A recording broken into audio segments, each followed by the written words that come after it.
ಎಲ್ಲ ಗೊಂದಲಗಳನ್ನು ಸರಿಪಡಿಸಿಕೊಂಡು ಇದೀಗ ಇಂದು ಹಾಸನದಲ್ಲಿ ಕಾಂಗ್ರೆಸ್ ಒಂದು ದೊಡ್ಡ ಮಟ್ಟದ ಸಮಾವೇಶವನ್ನು ಹಮ್ಮಿಕೊಂಡಿರುವಂಥದ್ದು. ಇದರ ಬಗ್ಗೆ ಅಂದರೆ ಈ ಸಮಾವೇಶದ ವಿಚಾರವಾಗಿ ಮಾತನಾಡಲಿಕ್ಕೆ ನಮ್ಮ ಜೊತೆ ಮಾಜಿ ಸಚಿವರು ಆದಂತಹ ಎಚ್.ಡಿ. ರೇವಣ್ಣ ಅವರಿದ್ದಾರೆ. ಅವ್ರ ಜೊತೆ ಮಾತನಾಡೋಣ ಬನ್ನಿ. ಸರ್, ಪ್ರಮುಖವಾಗಿ ಹಾಸನದಲ್ಲಿ ಅಂದರೆ ರಿಪಬ್ಲಿಕ್ ಹಾಸನ್ ಅನ್ನುವಂತಹ ನಿಟ್ಟಿನಲ್ಲಿತ್ತು. ಇದೀಗ ಕಾಂಗ್ರೆಸ್ ಅಲ್ಲಿಗೆ ಲಗ್ಗೆ ಇಡ್ತಾ ಇದೆ, ತಮ್ಮ ವಿರುದ್ಧವಾಗಿ ಲಗ್ಗೆ ಇಡ್ತಾ ಇದೆ ಎನ್ನುವಂತಹ ಮಾತುಗಳು ಕೂಡ ಕೇಳಿ ಬರ್ತಾ ಇರ್ತವೆ. ಈಗ ಈ ಕಾಂಗ್ರೆಸ್ ಸರ್ಕಾರ ಇಡೀ ರಾಷ್ಟ್ರದಲ್ಲಿ ಒಂದು ರಾಷ್ಟ್ರೀಯ ಪಕ್ಷ. ಈ ರಾಷ್ಟ್ರೀಯ ಪಕ್ಷ ಇವತ್ತು ದೇಶದಲ್ಲಿ ಯಾವ ಮಟ್ಟಕ್ಕಿದೆ, ಹಾಸನದ ಆಮೇಲೆ ಯೋಚನೆ ಮಾಡೋಣ. ಹಾಸನದ 2028ಕ್ಕೆ ನಾವಿರ್ತೀವೋ ಅವರಿರ್ತಾರೋ ಅದು ನೋಡೋಣ. 2028 ಚುನಾವಣೆ ಬಂದಾಗ ಇವತ್ತು ಈ ಸಮಾವೇಶಕ್ಕೆಲ್ಲ ನಾವು ಎದೆಗುಂದೋದಾದರೆ ದೇವೇಗೌಡರು ಇವೆಲ್ಲ ಸೋಲು ಗೆಲುವು ಎಲ್ಲ ಕಂಡಿದ್ದಾರೆ. ಅದನ್ನು ಇದಕ್ಕೆ ನಾವು ಯಾವುದೂ ತಲೆ ಕೆಡಿಸ್ಕೊಳ್ಳಲ್ಲ. ಅವರ ಪಕ್ಷ ಇವತ್ತು ಇಡೀ ರಾಷ್ಟ್ರ ಮಟ್ಟದಲ್ಲಿ ಈ ಪರಿಸ್ಥಿತಿ ಬಂತಲ್ಲಪ್ಪ ಅನ್ನೋದೊಂದು ನನಗೆ ಚಿಂತನೆ ಅಷ್ಟೆ.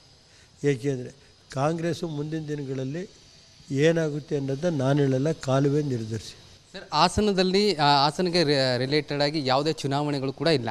ರಾಜ್ಯ ಸರ್ಕಾರ, ಅದರಲ್ಲೂ ಕಾಂಗ್ರೆಸ್ ನೇತೃತ್ವದ ಸಿದ್ದರಾಮಯ್ಯನವರ ಸರ್ಕಾರ ಸದ್ಯಕ್ಕೆ ಹಾಸನದಲ್ಲೇ ಈ ಒಂದು ಸಮಾವೇಶವನ್ನು ಮಾಡ್ತಿರೋದ ಉದ್ದೇಶ ಏನು ಅನ್ನುವಂಥದ್ದು.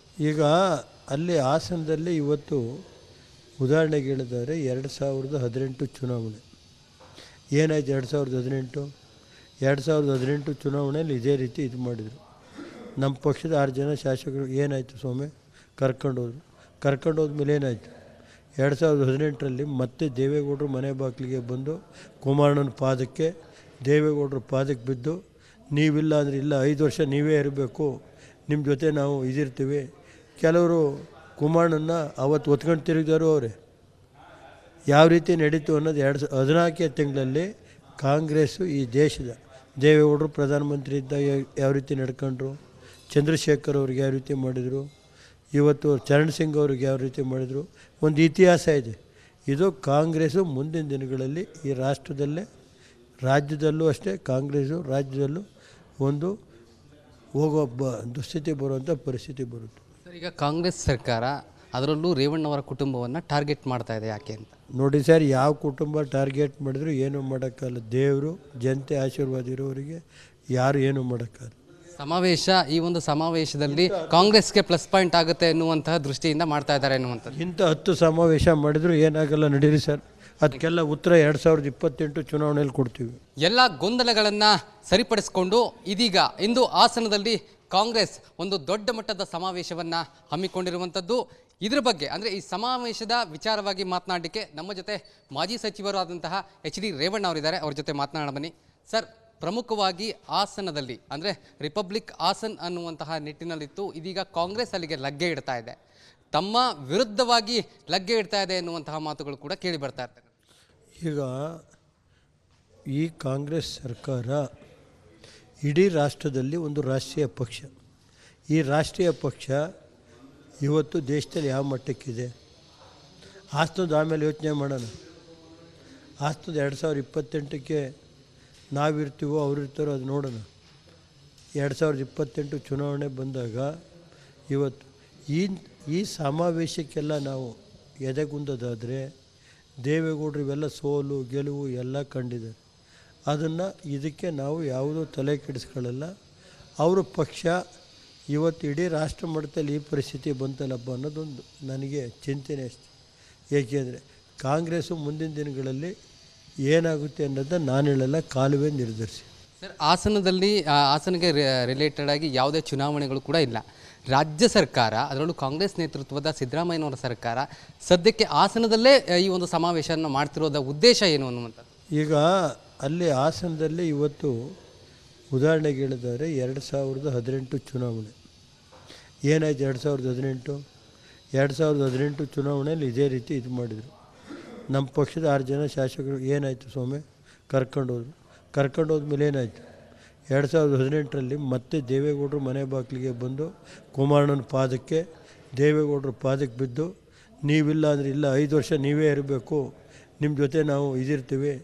ಕೆಲವರು ಕುಮಾರಣ್ಣನ ಅವತ್ತು ಒತ್ಕೊಂಡು ತಿರುಗಿದಾರು. ಅವರೇ ಯಾವ ರೀತಿ ನಡೀತು ಅನ್ನೋದು 2014 ತಿಂಗಳಲ್ಲಿ ಕಾಂಗ್ರೆಸ್ಸು ಈ ದೇಶದ ದೇವೇಗೌಡರು ಪ್ರಧಾನಮಂತ್ರಿ ಇದ್ದಾಗ ಯಾವ ರೀತಿ ನಡ್ಕೊಂಡ್ರು, ಚಂದ್ರಶೇಖರ್ ಅವ್ರಿಗೆ ಯಾವ ರೀತಿ ಮಾಡಿದರು, ಇವತ್ತು ಚರಣ್ ಸಿಂಗ್ ಅವ್ರಿಗೆ ಯಾವ ರೀತಿ ಮಾಡಿದರು, ಒಂದು ಇತಿಹಾಸ ಇದೆ.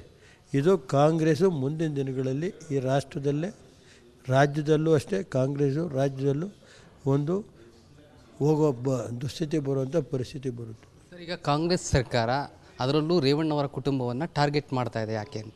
ನೋಡಿ ಸರ್, ಯಾವ ಕುಟುಂಬ ಟಾರ್ಗೆಟ್ ಮಾಡಿದ್ರು ಏನೂ ಮಾಡೋಕ್ಕಲ್ಲ. ದೇವರು ಜನತೆ ಆಶೀರ್ವಾದ ಇರೋರಿಗೆ ಯಾರು ಏನೂ ಮಾಡೋಕ್ಕಲ್ಲ. ಸಮಾವೇಶ, ಈ ಒಂದು ಸಮಾವೇಶದಲ್ಲಿ ಕಾಂಗ್ರೆಸ್ಗೆ ಪ್ಲಸ್ ಪಾಯಿಂಟ್ ಆಗುತ್ತೆ ಎನ್ನುವಂತಹ ದೃಷ್ಟಿಯಿಂದ ಮಾಡ್ತಾ ಇದ್ದಾರೆ ಎನ್ನುವಂಥದ್ದು. ಇಂಥ 10 ಸಮಾವೇಶ ಮಾಡಿದ್ರು ಏನಾಗಲ್ಲ, ನಡೀರಿ ಸರ್. ಅದಕ್ಕೆಲ್ಲ ಉತ್ತರ 2028 ಚುನಾವಣೆಯಲ್ಲಿ ಕೊಡ್ತೀವಿ. ಎಲ್ಲ ಗೊಂದಲಗಳನ್ನು ಸರಿಪಡಿಸಿಕೊಂಡು ಇದೀಗ ಇಂದು ಹಾಸನದಲ್ಲಿ ಕಾಂಗ್ರೆಸ್ ಒಂದು ದೊಡ್ಡ ಮಟ್ಟದ ಸಮಾವೇಶವನ್ನು ಹಮ್ಮಿಕೊಂಡಿರುವಂಥದ್ದು. ಇದ್ರ ಬಗ್ಗೆ ಅಂದರೆ ಈ ಸಮಾವೇಶದ ವಿಚಾರವಾಗಿ ಮಾತನಾಡಲಿಕ್ಕೆ ನಮ್ಮ ಜೊತೆ ಮಾಜಿ ಸಚಿವರಾದಂತಹ HD ರೇವಣ್ಣ ಅವರಿದ್ದಾರೆ. ಅವ್ರ ಜೊತೆ ಮಾತನಾಡೋಣ ಬನ್ನಿ. ಸರ್, ಪ್ರಮುಖವಾಗಿ ಹಾಸನದಲ್ಲಿ ಅಂದರೆ ರಿಪಬ್ಲಿಕ್ ಹಾಸನ್ ಅನ್ನುವಂತಹ ನಿಟ್ಟಿನಲ್ಲಿತ್ತು. ಇದೀಗ ಕಾಂಗ್ರೆಸ್ ಅಲ್ಲಿಗೆ ಲಗ್ಗೆ ಇಡ್ತಾ ಇದೆ, ತಮ್ಮ ವಿರುದ್ಧವಾಗಿ ಲಗ್ಗೆ ಇಡ್ತಾ ಇದೆ ಎನ್ನುವಂತಹ ಮಾತುಗಳು ಕೂಡ ಕೇಳಿ ಬರ್ತಾ ಇರ್ತವೆ. ಈಗ ಈ ಕಾಂಗ್ರೆಸ್ ಸರ್ಕಾರ ಇಡೀ ರಾಷ್ಟ್ರದಲ್ಲಿ ಒಂದು ರಾಷ್ಟ್ರೀಯ ಪಕ್ಷ. ಈ ರಾಷ್ಟ್ರೀಯ ಪಕ್ಷ ಇವತ್ತು ದೇಶದಲ್ಲಿ ಯಾವ ಮಟ್ಟಕ್ಕಿದೆ, ಹಾಸನದ ಆಮೇಲೆ ಯೋಚನೆ ಮಾಡೋಣ. ಹಾಸನದ 2028ಕ್ಕೆ ನಾವಿರ್ತೀವೋ ಅವ್ರಿರ್ತಾರೋ ಅದು ನೋಡೋಣ. 2028 ಚುನಾವಣೆ ಬಂದಾಗ ಇವತ್ತು ಈ ಸಮಾವೇಶಕ್ಕೆಲ್ಲ ನಾವು ಎದೆಗುಂದೋದಾದರೆ ದೇವೇಗೌಡರು ಇವೆಲ್ಲ ಸೋಲು ಗೆಲುವು ಎಲ್ಲ ಕಂಡಿದ್ದಾರೆ. ಅದನ್ನು ಇದಕ್ಕೆ ನಾವು ಯಾವುದೂ ತಲೆ ಕೆಡಿಸ್ಕೊಳ್ಳಲ್ಲ. ಅವರ ಪಕ್ಷ ಇವತ್ತು ಇಡೀ ರಾಷ್ಟ್ರ ಮಟ್ಟದಲ್ಲಿ ಈ ಪರಿಸ್ಥಿತಿ ಬಂತಲ್ಲಪ್ಪ ಅನ್ನೋದೊಂದು ನನಗೆ ಚಿಂತನೆ ಅಷ್ಟೆ. ಏಕೆಂದರೆ ಕಾಂಗ್ರೆಸ್ಸು ಮುಂದಿನ ದಿನಗಳಲ್ಲಿ ಏನಾಗುತ್ತೆ ಅನ್ನೋದನ್ನು ನಾನು ಹೇಳಲ್ಲ, ಕಾಲುವೆ ನಿರ್ಧರಿಸಿ. ಸರ್, ಹಾಸನಗೆ ರಿಲೇಟೆಡ್ ಆಗಿ ಯಾವುದೇ ಚುನಾವಣೆಗಳು ಕೂಡ ಇಲ್ಲ. ರಾಜ್ಯ ಸರ್ಕಾರ, ಅದರಲ್ಲೂ ಕಾಂಗ್ರೆಸ್ ನೇತೃತ್ವದ ಸಿದ್ದರಾಮಯ್ಯನವರ ಸರ್ಕಾರ ಸದ್ಯಕ್ಕೆ ಹಾಸನದಲ್ಲೇ ಈ ಒಂದು ಸಮಾವೇಶವನ್ನು ಮಾಡ್ತಿರೋದ ಉದ್ದೇಶ ಏನು ಅನ್ನುವಂಥದ್ದು. ಈಗ ಅಲ್ಲಿ ಹಾಸನದಲ್ಲಿ ಇವತ್ತು ಉದಾಹರಣೆಗೆ ಹೇಳಿದರೆ 2018 ಚುನಾವಣೆ ಏನಾಯ್ತು. 2018 ಚುನಾವಣೆಯಲ್ಲಿ ಇದೇ ರೀತಿ ಇದು ಮಾಡಿದರು. ನಮ್ಮ ಪಕ್ಷದ 6 ಜನ ಶಾಸಕರು ಏನಾಯಿತು ಸ್ವಾಮಿ, ಕರ್ಕೊಂಡೋದ್ಮೇಲೆ ಏನಾಯಿತು, 2018ರಲ್ಲಿ ಮತ್ತೆ ದೇವೇಗೌಡರು ಮನೆ ಬಾಗಿಲಿಗೆ ಬಂದು ಕುಮಾರಣ್ಣನ ದೇವೇಗೌಡರ ಪಾದಕ್ಕೆ ಬಿದ್ದು, ನೀವಿಲ್ಲ ಅಂದರೆ ಇಲ್ಲ, 5 ವರ್ಷ ನೀವೇ ಇರಬೇಕು, ನಿಮ್ಮ ಜೊತೆ ನಾವು ಇದಿರ್ತೀವಿ. ಕೆಲವರು ಕುಮಾರಣ್ಣನ ಅವತ್ತು ಒತ್ಕೊಂಡು ತಿರುಗಿದಾರು ಅವರೇ. ಯಾವ ರೀತಿ ನಡೀತು ಅನ್ನೋದು 2014 ತಿಂಗಳಲ್ಲಿ ಕಾಂಗ್ರೆಸ್ಸು ಈ ದೇಶದ ದೇವೇಗೌಡರು ಪ್ರಧಾನಮಂತ್ರಿ ಇದ್ದಾಗ ಯಾವ ರೀತಿ ನಡ್ಕೊಂಡ್ರು, ಚಂದ್ರಶೇಖರ್ ಅವ್ರಿಗೆ ಯಾವ ರೀತಿ ಮಾಡಿದರು, ಇವತ್ತು ಚರಣ್ ಸಿಂಗ್ ಅವ್ರಿಗೆ ಯಾವ ರೀತಿ ಮಾಡಿದರು, ಒಂದು ಇತಿಹಾಸ ಇದೆ. ಇದು ಕಾಂಗ್ರೆಸ್ಸು ಮುಂದಿನ ದಿನಗಳಲ್ಲಿ ಈ ರಾಜ್ಯದಲ್ಲೂ ಅಷ್ಟೇ ಕಾಂಗ್ರೆಸ್ಸು ರಾಜ್ಯದಲ್ಲೂ ಒಂದು ಹೋಗೋ ದುಸ್ಥಿತಿ ಬರುವಂಥ ಪರಿಸ್ಥಿತಿ ಬರುತ್ತೆ. ಸರ್, ಈಗ ಕಾಂಗ್ರೆಸ್ ಸರ್ಕಾರ ಅದರಲ್ಲೂ ರೇವಣ್ಣವರ ಕುಟುಂಬವನ್ನು ಟಾರ್ಗೆಟ್ ಮಾಡ್ತಾ ಇದೆ, ಯಾಕೆ ಅಂತ? ನೋಡಿ ಸರ್, ಯಾವ ಕುಟುಂಬ ಟಾರ್ಗೆಟ್ ಮಾಡಿದ್ರು ಏನೂ ಮಾಡೋಕ್ಕಲ್ಲ. ದೇವರು ಜನತೆ ಆಶೀರ್ವಾದ ಇರೋರಿಗೆ ಯಾರು ಏನೂ ಮಾಡೋಕ್ಕಲ್ಲ.